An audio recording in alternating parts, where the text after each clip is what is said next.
إن الحمد لله رب العالمين والعاقبة للمتقين والصلاة والسلام على رسوله النبي الكريم أما بعد فأعوذ بالله من الشيطان الرجيم بسم الله الرحمن الرحيم قال الله تعالى في كلامه المحكم المبين إنما يأمر مساجد الله من آمن بالله واليوم الآخر رب اشرح لي صدري ويسر لي أمري واحلل عقدة من لساني يفقهوا قولي رب زدني علما نافعا وعملا متقبلا اللهم اهدني واهدني اللهم اهدني رشدي واهدني شر نفسي صدق الله العلي العظيم آمين ثم آمين.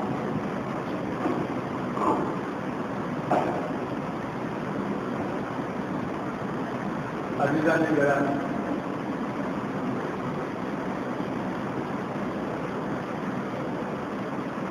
اللہ جل جلالہ اما جلالہ کے کروڑ ہاتھ شکر کے بعد میں سب سے پہلے مسجد ہزار کی انتظامیہ ان کا شکایت گزار ہوں جنہوں نے اس انتہائی خوبصورت مسجد میں مجھے ابتدائی جمعہ کے لیے خطبے کی سعادت جو ہے وہ میسر آئی، جن کی وجہ سے عزیزان گرامی مجھے سرنامہ کلام میں آپ کے حضور قرآن اقدس کے نامے پارے تھے، قرآن اقدس کے 10ویں پارے سے ترتیب توقیفی کے اعتبار سے قرآن اقدس کی نامی سورۃ التوبہ اس کی آیت نمبر 18 کا خوبصورت کا حصہ تلاوت کرنے کا شرف ہے۔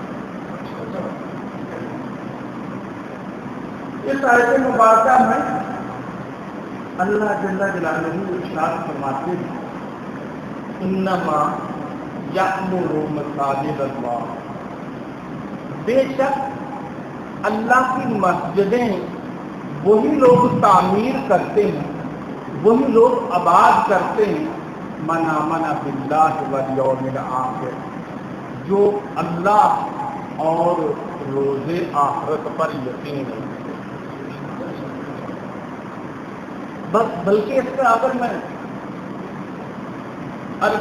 عربی گرامیٹیکلی اگر میں اس کا ترجمہ کروں تو اس کا کلمہ حسر کے ساتھ جو ایگزیکٹ ترجمہ ہے وہ یوں ہے کہ مسجدیں صرف روز قیامت اور اللہ پر ایمان رکھنے والے لوگ ہی تعمیر کرتے ہیں۔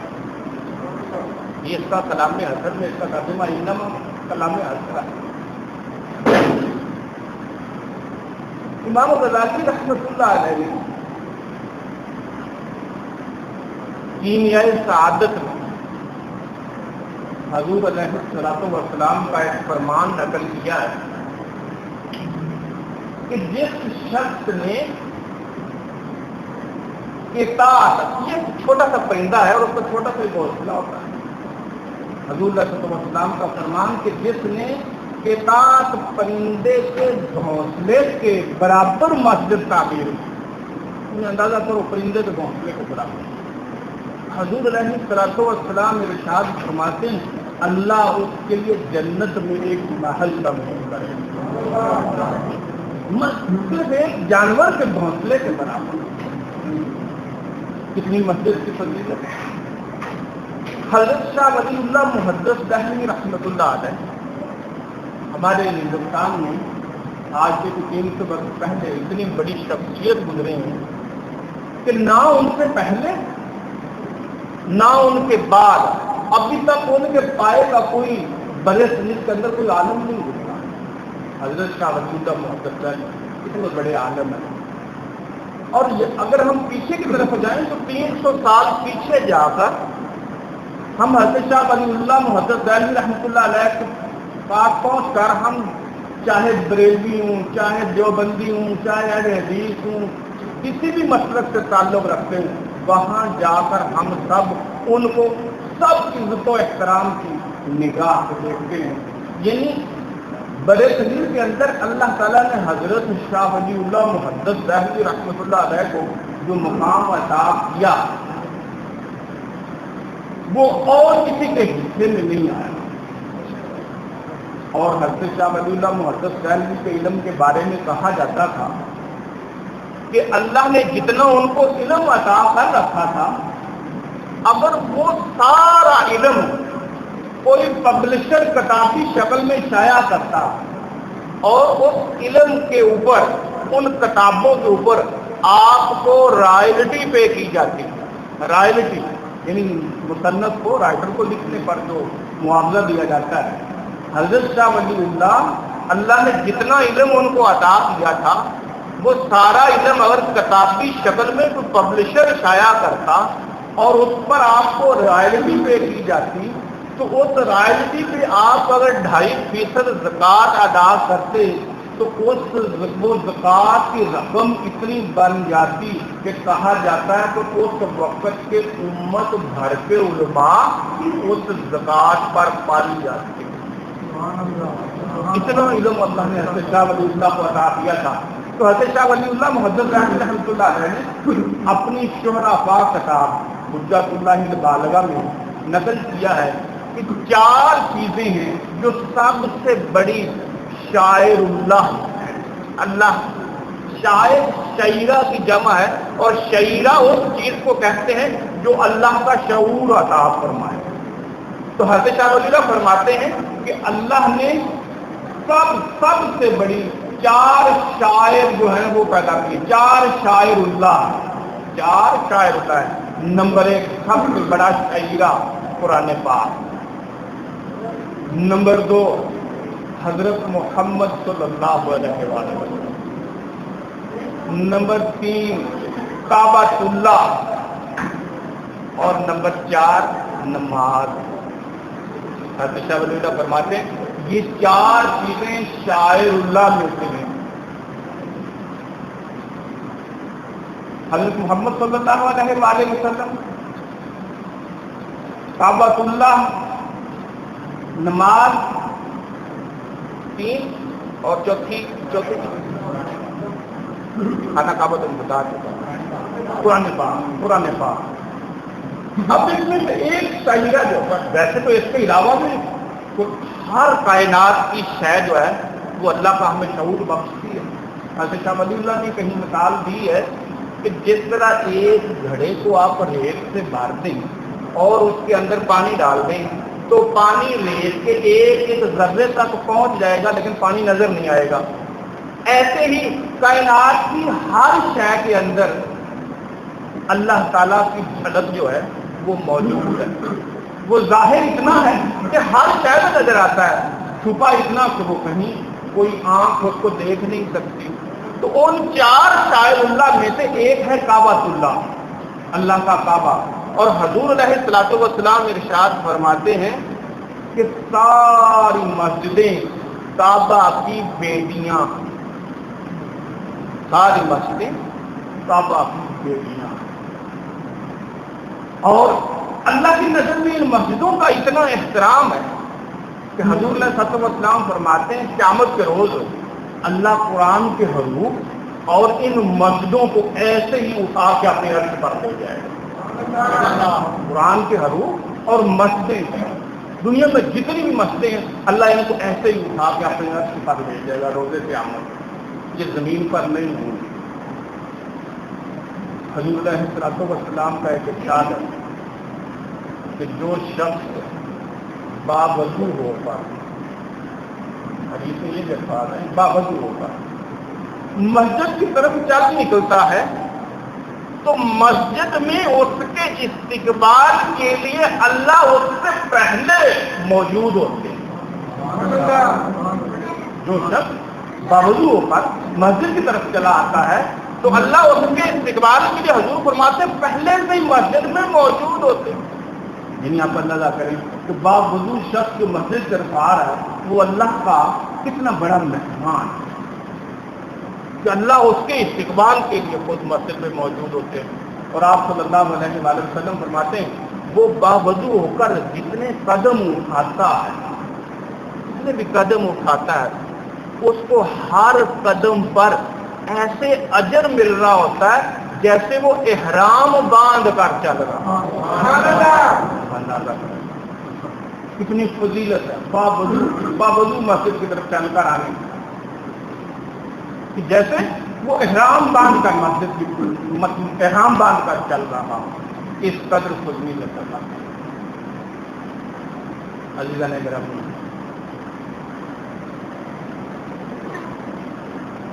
ایک بزرگ گزرے ہیں حضرت ابن سما رحمۃ اللہ علیہ، حضرت ابن سما، ان کی ایک دفعہ جماعت کی نماز ہوئی اور با جماعت نماز پڑھنے کا اجر ایک حدیث میں 27 مرتبہ آیا، ایک میں 25 مرتبہ آیا۔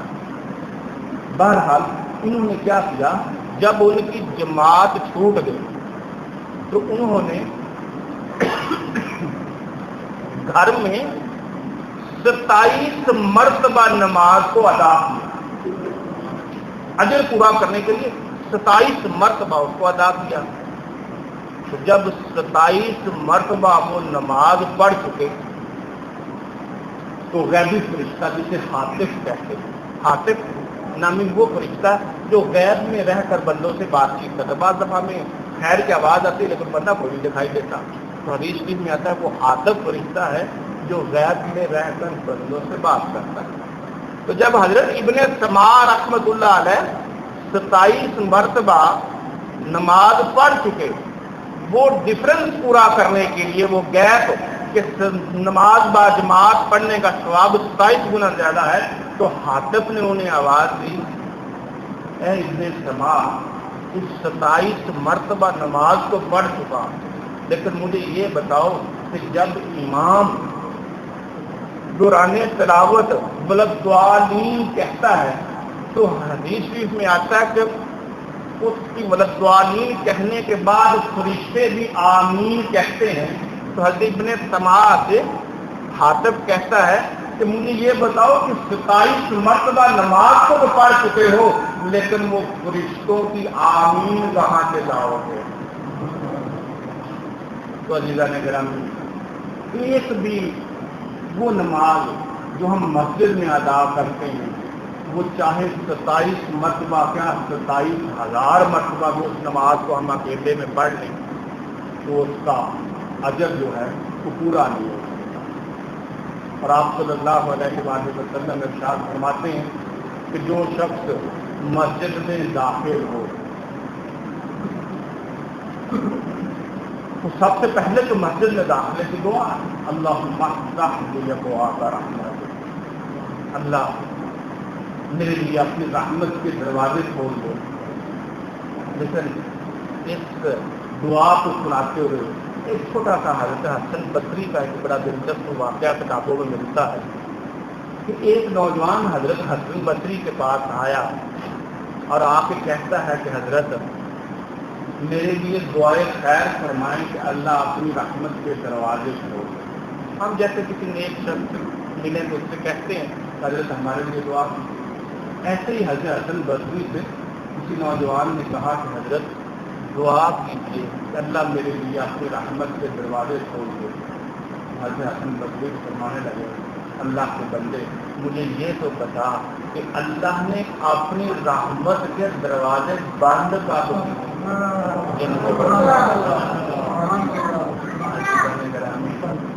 ہر وقت اللہ کی رحمت، اور ابن خلدون نے مقدمے کے اندر حضور علیہ السلام کی یہ حدیث ملتی ہے کہ حضور علیہ السلام ارشاد فرماتے ہیں کہ جب سے آدم زمین پر اترے، آدم سے لے کے قیامت تک کا جو یہ درمیانی عرصہ ہے، اس میں جتنی اللہ کی رحمت کا نزول ہو رہا ہے، اگر اللہ کی رحمت کے 100 حصے کریں تو حضور علیہ السلام فرماتے ہیں صرف ایک حصہ رحمت دنیا کے اندر نازل ہو رہی ہے اور باقی 99 حصے رحمت اللہ نے جنت میں جنتی لوگوں کے لیے ریزرو رکھی ہوئی ہے۔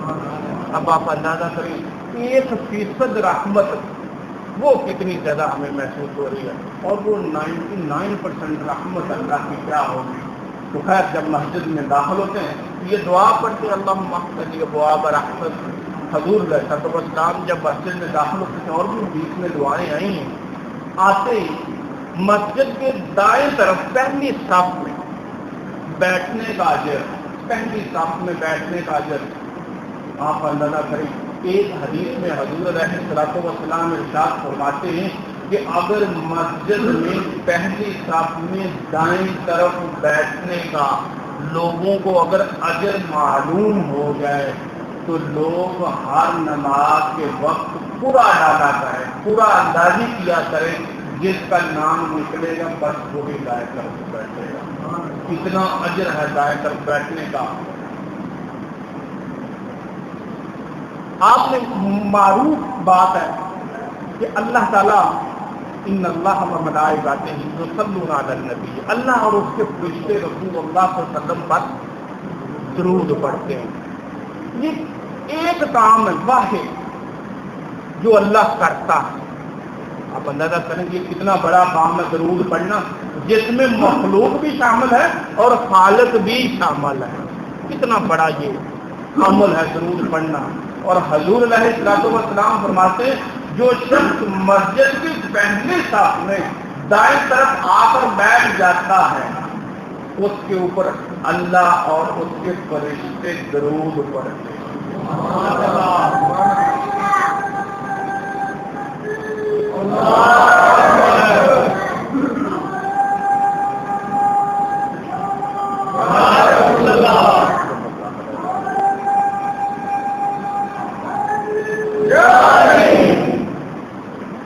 کتنی فضیلت مسجد میں بیٹھ۔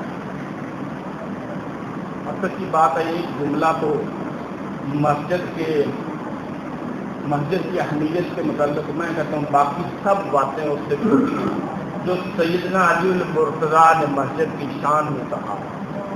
اور سیدنا علی المرتضیٰ کی بھی فضیلت ہے صرف ایک جملے میں بتاتا چلوں کہ حضور علیہ الصلوۃ والسلام ارشاد فرماتے ہیں کہ اللہ نے علم کے 10 حصے کیے، اللہ نے علم کے 10 حصے کیے، انبیاء کو نکال کر ان 10 حصوں میں سے اللہ نے 9 حصے علم حضرت علی کو عطا کیا اور 1 حصہ کائنات کے باقی سبھی انسانوں میں تقسیم۔ آپ اندازہ کریں علی رضی اللہ تعالیٰ انا مدینہ سے بھی والی البابہ، میں علم کا شہر ہوں، رضی کا دروازہ ہے۔ اور سیدنا علی المرتضیٰ رضی اللہ تعالیٰ عنہ بھی اپنے علم کے بارے میں فرماتے ہوتے ہیں کہ میری 2 حسرتیں وہ زندگی بھر نہیں پوری ہوئی، ہلکے ہی فرماتے ہیں۔ نمبر 1، اللہ نے مجھے جتنا علم عطا کیا ہے اتنا بڑا مجھے کبھی زندگی میں سوال ہی نہیں ہوا، اور جتنا اللہ نے مجھے سخی بنایا ہے اتنا کبھی مجھ سے کسی نے مانگا ہی نہیں۔ اب ان کے علم کی بھی ایک مثال دوں۔ روایت میں آتا ہے کہ حضرت علی رضی اللہ تعالیٰ عنہ نے حضور علیہ الصلوۃ والسلام کی رحلت کے بعد ایک دعویٰ کیا تھا کہ سلونی اما شئتم، مجھ سے پوچھ لو، سوال کر لو، جو کچھ بھی تم چاہتے ہو، میں زمین کی بجائے آسمانوں کو زیادہ اچھی طرح جانتا ہوں، حضرت علی فرماتے ہیں۔ اور روایت میں آتا ہے کہ ایک دفعہ حضرت جبرائیل علیہ الصلوۃ والسلام انسانی شکل میں ان کے سامنے آئے، انسانی شکل میں، اور آ کے پوچھتے ہیں علی تم نے ایک دعویٰ کیا، اور وہ یہ دعویٰ کیا ہے کہ مجھ سے جو چاہو پوچھو، میں زمین کی بجائے آسمانوں کو زیادہ اچھی طرح جانتا ہوں۔ ذرا یہ تو بتاؤ اس وقت جبرائیل کہاں ہوتے، اس وقت جبرائیل کہاں ہوتے؟ حضرت علی رضی اللہ تعالیٰ نے اوپر دیکھا، دائیں دیکھا، بائیں دیکھا، پیچھے دیکھا، اور آگے دیکھ کے فرماتے ہیں تو میں نے ہر طرف دیکھ لیا، مجھے کہیں جبرائیل نظر نہیں آئے، لگتا ہے یا جبرائیل تم ہو یا میں ہوں، میں تو ہوں نہیں، اس کا مطلب ہے تم ہی ہو۔ تو آپ اندازہ کیجئے کہ سیدنا علی المرتضیٰ کی نظر کہاں تک گئی ہوگی۔ یہ تو میں ان کے علم کی بات کر رہا تھا. اب دوسری انہوں نے کہا کہ میری حسرت کہ آج تک اللہ نے جتنا مجھے بڑا سخی بنایا کسی نے مجھ سے مانگا ہی نہیں. اور ان کی صحابت کا صرف چھوٹا سا تذکرہ روایت میں آتا ہے کہ ایک دفعہ حضرت علی رضی اللہ تعالیٰ کو اپنے غلام قمبر کے ساتھ 70 اونٹوں کی ایک قطار ہے اس کو لیے جا رہے ہیں چرانے کے لیے. اور ایک سائل آیا, ایک فقیر آیا, وہ آ کے کہتا ہے کہ حضرت مجھے بھوک لگی ہے, میری کچھ مدد کیجیے, کچھ کھانے کو دیجیے. حضرت علی رضی اللہ تعالیٰ نے قمبر کو اشارہ کیا, قمبر وہ جو فلاں اونٹ ہے نا اس کے کجاوے کے اندر کھانا پڑا ہوا ہے, وہ کھانا وہاں سے نکال کے اس کو دو. جب حضرت قمبر اس کجاوے میں سے کھانا نکالنے لگے تو وہ سائل کہتا ہے حضرت کھانا وہاں سے کیا نکالنا ہے, مجھے کجاوا ہی دے دو. حضرت علی نے فرمایا قمبر سے کجاوا ہی دے دو. اور جب حضرت قمبر کجاوا اتارنے لگے وہ کہنے لگا حضرت میں اسے اٹھا کے کیسے لے دے گا. آپ نے فرمایا قمبر اسے اونٹ سمیت ہی کجاوا دے دو, اسے اونٹ سمیت ہی کجاوا دے دو. کیونکہ آپ کو پتا ہے کہ اونٹ پچھلے اونٹ کی جو نکیل ہوتی ہے اگلے کی دم کے ساتھ بندھی ہوتی ہے. تو جب حضرت قمبر اس کی وہ جو دم سے اس کو کھولنے لگے تو وہ کہتا حضرت اس کی نکیل کیا کھولنی ہے, آپ پہلے اونٹ کی مہاری عطا کرتے ہیں. حضرت علی رضی اللہ تعالیٰ نے کہا قمبر اس کو پہلے اونٹ کی مہاری پکڑا دو. اب وہ 70 اونٹ لیے جا رہا ہے. حضرت علی فرماتے ہیں ٹھہر ٹھہر میری ایک بات سن, خدا کی قسم آج تو قمبر سے, آج تو علی سے اونٹوں کو چرانے کے لیے قمبر بھی مانگتا تو میں تمہیں قمبر بھی عطا کر دوں.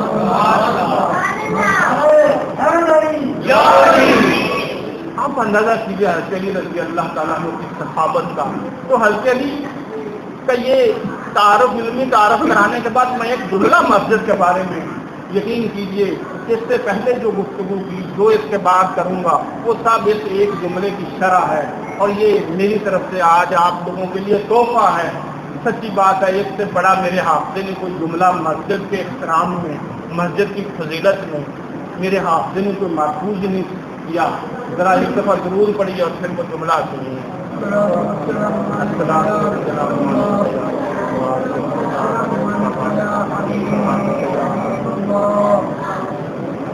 حضرت علی رضی اللہ تعالیٰ عنہ فرماتے ہیں کہ مجھے جنت سے زیادہ, بہت توجہ ہے, بڑا قیمتی جملہ ہے, بعض جملے ہزاروں یا لاکھوں کتابوں پر بھاری ہوتے ہیں. حضرت علی فرماتے ہیں کہ مجھے جنت سے زیادہ مسجد میں بیٹھنا اس لیے محبوب ہے کہ جنت میں بیٹھنے سے میرا نفس خوش ہوگا اور مسجد میں بیٹھنے سے میرا رب خوش ہوگا. جنت میں بیٹھنے سے میرا نفس خوش ہوگا اور مسجد میں بیٹھنے سے میرا رب خوش ہوگا. اس سے بڑی کیا بات ہے. حضور علیہ السلام ارشاد فرماتے ہیں لا رہبانیت فی الاسلام, اسلام کے اندر تو کوئی رہبانیت نہیں ہے کہ لوگ گھر بار سب کچھ چھوڑ کے جنگلوں کی طرف چلے جائیں. حضور فرماتے ہیں اسلام میں کوئی رہبانیت نہیں ہے, لیکن میری امت کی رہبانیت یہ ہے کہ لوگ مسجدوں میں بیٹھ کر نمازوں کا انتظار کریں. مسجد میں بیٹھ کے نماز کا انتظار کرنا, یہ حضور فرماتے ہیں یہ میری امت کی رہبانیت ہے.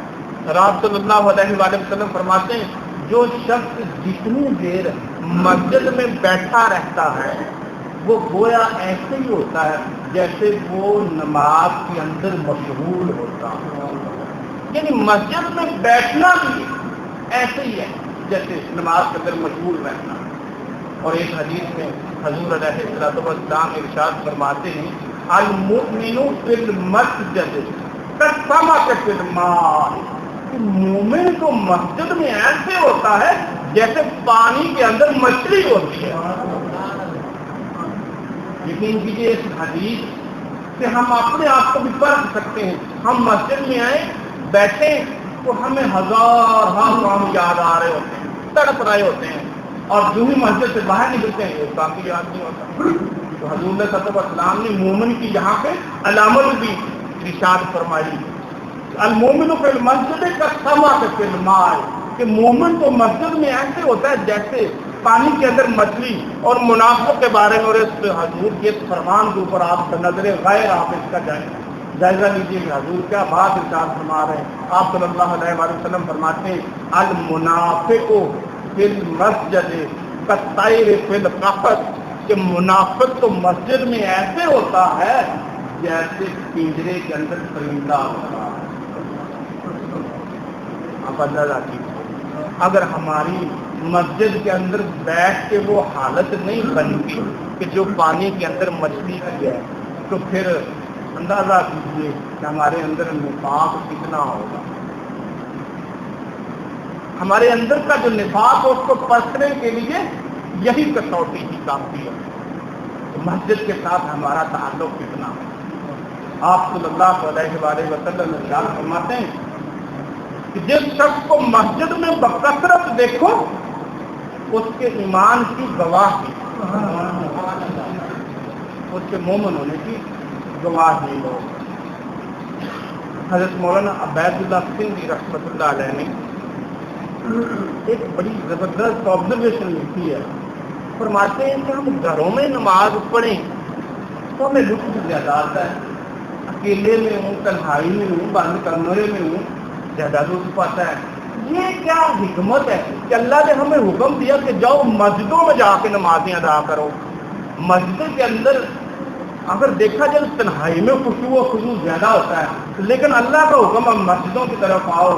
حضرت مولانا عبید اللہ سندھی لکھتے ہیں اس کے اندر جو مضمر پوشیدہ حکمت ہے وہ یہ ہے کہ تاکہ تم مسجدوں میں آؤ اور مسجدوں میں آ کر لوگوں سے تمہارے تعلقات بڑھیں. تمہارے دائیں بائیں طرف لوگ کھڑے ہوں, تمہیں پتا چلے کہ تیرے دائیں بائیں والا شخص کیسی زندگی گزار رہا ہے, اس کا گزارا کیسے ہو رہا ہے, وہ کسی پریشانی کے اندر مبتلا تو نہیں ہے.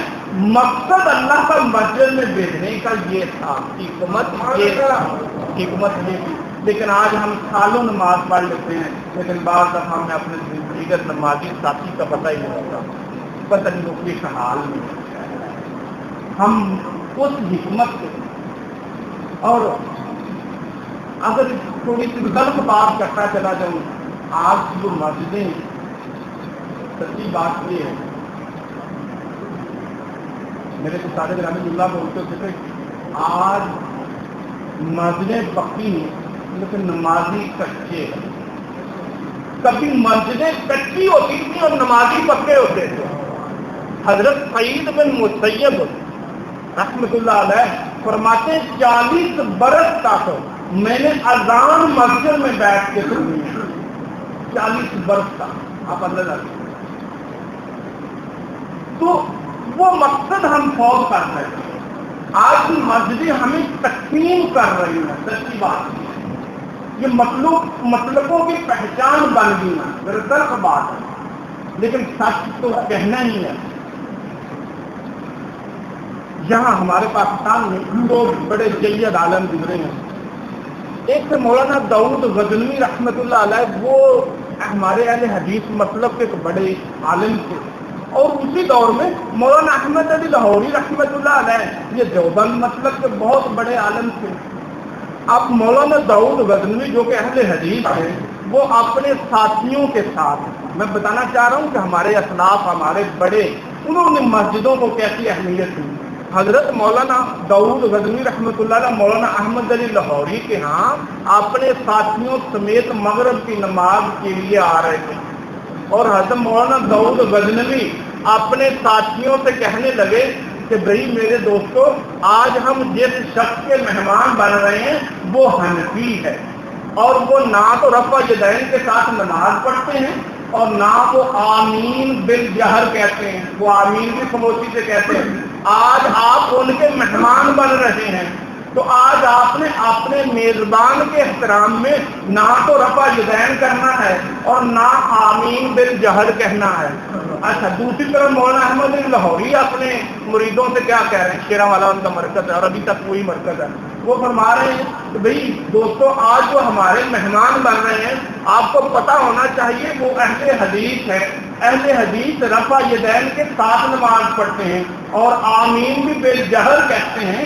آج آپ نے اپنے مہمانوں کے احترام میں آمین بالجہر بھی کہنی ہے، بلند آواز سے آمین بھی کہنی ہے اور رفع یدین بھی کرنی ہے۔ چشمے فلک نے مغرب کی نماز میں وہ منظر دیکھا جب سارے اہل حدیث بغیر رفع یدین کے نمازیں پڑھ رہے تھے اور آمین بالجہر نہیں کہہ رہے تھے، اور سارے حنفی رفع یدین کے ساتھ نمازیں پڑھ رہے تھے اور آمین بھی اونچی آواز میں کہہ رہے تھے۔ آج وہ کردار ختم ہو گیا مسجدوں کا، وہ ہم نے وہ کردار ختم کر دیا۔ حضرت امام شافعی رحمۃ اللہ علیہ ساری زندگی رفع یدین کے ساتھ نمازیں پڑھتے رہے، ساری زندگی، اور حضرت امام ابو حنیفہ رحمۃ اللہ کی رحلت کے بعد ایک دفعہ دوران سفر وہ ان کے مزار پر ٹھہرے، تو اس رات آپ کتابیں اٹھا کے دیکھیے، حضرت امام شافعی رحمۃ اللہ علیہ جب تک حضرت امام ابو حنیفہ رحمۃ اللہ علیہ کے مزار پر قیام پذیر رہے تب تک بغیر رفع یدین کے نمازیں پڑھتے رہے۔ اور آپ کے کسی ساتھی نے حضرت امام شافعی کے کسی ساتھی نے حضرت امام شافعی سے سوال کیا کہ حضرت آپ تو رفع یدین کے ساتھ نمازیں پڑھتے ہیں اور آپ کو اب میں دیکھ رہا ہوں کہ آپ بغیر رفع یدین کے نمازیں پڑھ رہے ہیں، ایسا کیوں؟ فرمانے لگے مجھے صاحب قبر کے حضرت امام ابو حنیفہ کی طرف اشارہ کر کے فرمایا مجھے صاحب قبر کے سامنے اپنے اجتہاد پر عمل کرتے ہوئے شرم آتی۔ اور یہ حضرت امام شافعی کا تاریخی جملہ ہے کہ سارے فقہا امام ابو حنیفہ کی اولاد ہیں۔ یہ ہماری خوش بختی سے ہمارے میں یہ امام آیا، امام ابو حنیفہ رحمۃ اللہ علیہ۔ تو مسجد کے ساتھ سب سے مضبوط تعلق ہمارا نماز کے ساتھ قائم ہوگا، اور نماز سے متعلق ایک ہی روایت سنتے جائیے اور پھر میں اپنی بات کو اختتام کی طرف لے کے جا رہا ہوں۔ روایت میں آتا ہے کسی غزوہ میں، کسی جنگ میں حضرت عمر رضی اللہ تعالیٰ عنہ کو تیر لگا اور تیر میدے سے پار ہو گیا، یعنی پشت کی طرف بھی نکل آیا کچھ تیر اور کچھ سینے کی طرف تھا۔ آپ بےہوش ہو گئے، عمر بےہوش۔ کافی جتن کیے گئے کہ حضرت عمر رضی اللہ تعالیٰ عنہ ہوش میں۔ جب وہ تیر کھینچا گیا تو حضرت عمر رضی اللہ تعالیٰ عنہ جو رہتی سہتی ہوشی تھی نا وہ بھی ختم ہو گئی، بالکل بے ہوش۔ دودھ پلایا شاید ہوش میں آ جائے، روایت میں آتا ہے جو میدے میں سوراخ ہوئی ویسے دودھ بھی اس سوراخ سے باہر آ گیا۔ سارے صحابہ پریشان کہ حضرت عمر کو کیسے ہوش میں لایا گیا۔ کسی صحابی کے ذہن میں ایک خیال آیا اور اس نے کہا کہ بھئی اب نماز وقت ہے، اب نماز کا وقت ہے، وقت نماز ہے، اب کوئی شخص اذان پڑھے۔ جو ہی کسی صحابی نے اذان پڑھنی شروع کی، کہا اللہ اکبر، تو حضرت عمر رضی اللہ تعالیٰ عنہ اللہ اکبر کی آواز سن کر ہوش میں آ گئے، ہوش میں آ گئے۔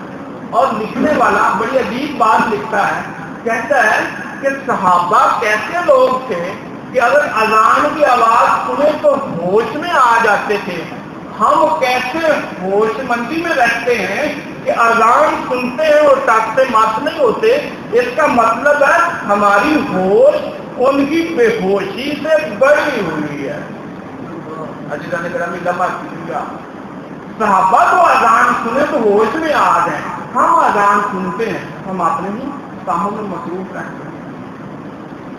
کبھی اور تو کریں، مجھے آتے ہوئے جملہ یاد آ رہا تھا کہ طواف، خانہ کعبہ کا طواف وہ کام ہے جو قیامت تک چلتا رہے گا اور چلتا رہا۔ صرف فرض نماز کے دوران جب فرض رکعتیں پڑھی جاتی ہیں تب وہ طواف جو ہے وہ رکتا ہے۔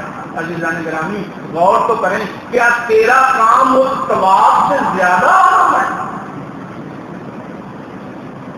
جب تو نماز کے لیے مسجد میں نہیں آتا تو یہ مت سمجھ کہ تیری کوئی مصروفیت ہے، سوچا یوں کر تو ایسا کون سا گناہ کر بیٹھا ہے جس کی وجہ سے اللہ نے تجھے اپنی بارگاہ میں آنے کی توفیق دی. کیوں سوچا تھا؟ عزیزاں گرامی، مسجد کے احترام میں ایک حدیث مجھے تھوڑی یاد آ رہی ہے. آپ صلی اللہ علیہ وسلم فرماتے ہیں جو شخص مسجد میں بیٹھ کر دنیاوی باتیں کرتا ہے، جو شخص مسجد میں بیٹھ کر دنیاوی باتیں کرتا ہے، اس کی نیکیاں ایسے ضائع ہوتی ہیں جیسے کوئی چوپایا چارے کو کھا رہا ہے. جس طرح کسی چوپائے کے سر میں چارہ پڑا ہو تو وہ چارہ کھا جاتا ہے، غائب کر جاتا ہے. ایسے ہی مسجد میں دنیاوی باتیں کرنا نیکیوں کو بھی ایسے کھا جاتا ہے. لیکن بات کتنی ہے، ہم ساری زندگی گزار دیتے ہیں لیکن ہم یہ زحمت نہیں کرتے کہ ہم تھوڑا سا کچھ دین کا عزم دکھا سکتا ہے. عزیزاں گرامی، باتیں تو کہنے کے لیے مسجد کی فضیلت اور بھی میرے پاس بہت سی، لیکن سامنے وقت میں گنجائش نہیں. اور میں سب سے آخر میں ایک دفعہ پھر مسجد کی انتظامیہ اور بالخصوص حضرت ملک آصف حسین عوام صاحب کا بالخصوص کے پاس گزار ہوں، جن کی کاوشوں سے یہ اتنی گزاگیز مسجد اور آپ سب لوگوں کی کاوشوں سے سب نے مل کے، اور بالخصوص جو ان کی کاوشیں میرے علم میں آئیں، اللہ ان کو قبول فرمائے اور اس کاوش کے صدقے اللہ ان کی والدہ کے درجات بلند فرمائے اور ان کی قبر کو جنت کے باغوں میں سے ایک باغ بنا دے. ایک چھوٹی سی بات جس سے میں اپنی بات ختم کرنا چاہتا ہوں، میں ایک عرب کی یادداشتیں پڑھ رہا تھا. اس عرب نے لکھا کہ میں نے ایک مسجد بنائی اور مسجد بناتے ہوئے میں نے یہ فیصلہ کیا کہ میں نے کسی سے بھی کوئی پیسہ نہیں جوڑا مسجد بنانے کے لیے، اور اس نے سارا پیسہ لگایا، مسجد بنا دی. جب مسجد بن گئی تو روایت میں لکھا ہوا تھا وہ مسجد بنانے کے بعد ایک رات سویا، اس نے کیا دیکھا کہ اس کے 2 محل، ایک بڑا محل بنا ہوا ہے اس کے لیے جنت میں، ایک چھوٹا سا محل ہے، ایک چھوٹا محل ہے اور ایک بڑا محل ہے. جب اس کی آنکھ کھلی تو وہ دیکھ کے پریشان ہو گیا کہ یہ ایک محل کی تو سمجھ جاتی ہے کہ میں نے یہ ساری مسجد بنائی تھی، یہ دوسرا محل ہے یہ کس لیے مجھے نظر آیا. پھر خود ہی سوچتا ہے کہ پیسے تو سارے میں نے لگائے، لگتا یہ ہے کہ کسی کا بھی کوئی حصہ نیچے میں شامل ہو. جو مزدور مسجد میں کام کرتے تھے اس نے مزدوروں سے پوچھا تھا کہ آپ میں سے کسی نے کوئی مسجد کی تعمیر میں کوئی حصہ تو نہیں ڈالا، کوئی کسی مجھے معلوم ہی نہ ہو. تو وہ مزدوروں نے کہا کہ حضرت ایسی کوئی بات نہیں ہے. ایک دن ہم بالٹی کے ساتھ پانی ڈال رہے تھے، بالٹی ٹوٹ گئی تو ایک حبشن خاتون پاس سے گزر رہی تھی، اس کے ہاتھ میں بالٹی تھی. اس نے کہا کہ یہ بالٹی مجھ سے لے لو. ہم نے وہ بالٹی اس سے لے لی. اب وہ شخص ڈھونڈتے ڈھونڈتے وہ حبشن خاتون تک پہنچا اور اسے جا کے کہتا ہے کہ بیوی تم نے مسجد کی تعمیر میں میری میں نے جو مسجد تعمیر کی اس میں ایک بالٹی دی تھی، تو میں چاہتا ہوں کہ یہ 5 درہم دے دو، یہ 5 ریال، یہ 5 دینار جو یہ دے لو اور اس کی قیمت لے لو. وہ کہتی ہے کہ میں تو نہیں دوں گی، میں نے اللہ کی راہ میں وہ بالٹی دی. اس نے کہا 10 درہم لے لو. میں نے اس کی یادداشتوں میں پڑھا کہ اس نے اس بالٹی کی قیمت 10 لاکھ درہم کہہ لیں یا ریال کہہ لیں، کتاب میں ریال لکھا ہوا 10 لاکھ ریال تک اس نے بالٹی کی قیمت دینا چاہیے. اور جب اس نے کہا کہ 10 لاکھ ریال میں تمہیں اس بالٹی کی قیمت دیتی ہوں تو حبشن خاتون کہتی ہے خواب جو تم نے بھی دیکھا ہے وہ خواب میں بھی دیکھتا ہے. اللہ آپ کو مجھے عمل کی توفیق عطا فرمائے. واقعی